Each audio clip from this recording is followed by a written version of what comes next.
I think we are really shocked as a community.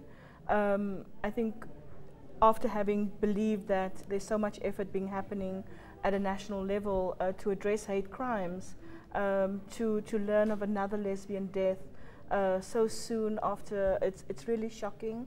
Yeah, I think our community is pretty shocked about this. Now you speak about the work that you've been doing within the country. Do you think that South Africans are becoming any more tolerant towards LGBTIQ people?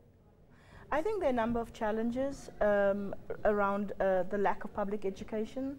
You know, when we became a democracy, there was so much information about democracy and human rights, but 20 years later we're seeing a regression of public education strategies, and we're seeing a much more increase and rise of religious fundamentalism, traditional values that go against the human rights and our constitution.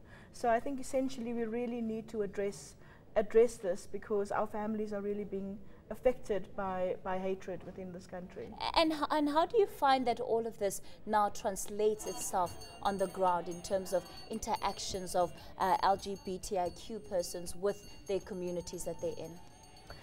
Look, I think in many situations, you know, LGBTI citizens are very much integrated in their communities. You know, we're breadwinners, we're families, we're mothers, we're fathers, you know, we're cousins, and so our integration is there. I think there are always elements in our society that believe that you know, gender representation of a particular type is not acceptable, or how a woman behaves, or if you are trans identified, that's not acceptable. And I think that's really where we see how violence is impacting on our society, that people are expressing their hatred through violence, through rape, and through murder. And I think this really is a pertinent issue that we need to confront. And do you think that state agencies are playing their role in terms of upholding the rights that people have? No, absolutely not. I think the state is completely mute on the issues. Every time there's a hate crime, we are told there's a task team in place, there's a rapid response team. Up to date, we still have not heard from the rapid response team. So I think there has to be much more speedily action on the ground.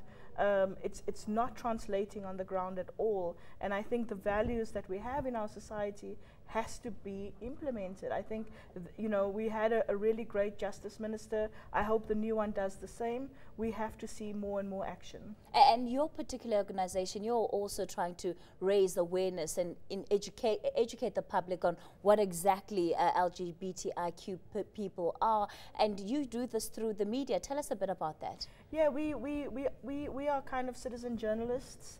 As an LGBTI community, we believe that the media doesn't necessarily represent our stories adequately, and I think we have to find the power to be our own voice and to communicate what happens. So we use media in various tools and forms to educate society at large, to raise awareness about our rights and about our protections. So we use, you know, we do podcasting, we do video stories, we do various public education exhibitions, you know, so we really try and reach out so that we can encourage public dialogue, encourage communities to talk more and more around sexuality and gender identity issues. And in terms of Disable Maka, will you be doing any work particularly in Ventersdorp following this murder?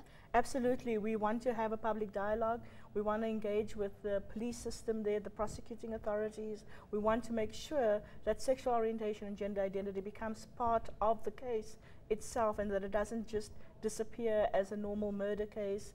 You know, I think the perpetrator has to account for why he attacked this young woman, why he decided to target her and her identity. And I think the brutality of her murder is exactly why we need a national outcry in this country. We see how the US is defending about one black man that was murdered and how the country is up in arms. But in South Africa, you know, violence is so normalized that we're not responding to these situations. We ourselves are becoming emotionally mute, and that we cannot allow. You deserve to know more. eNCA.com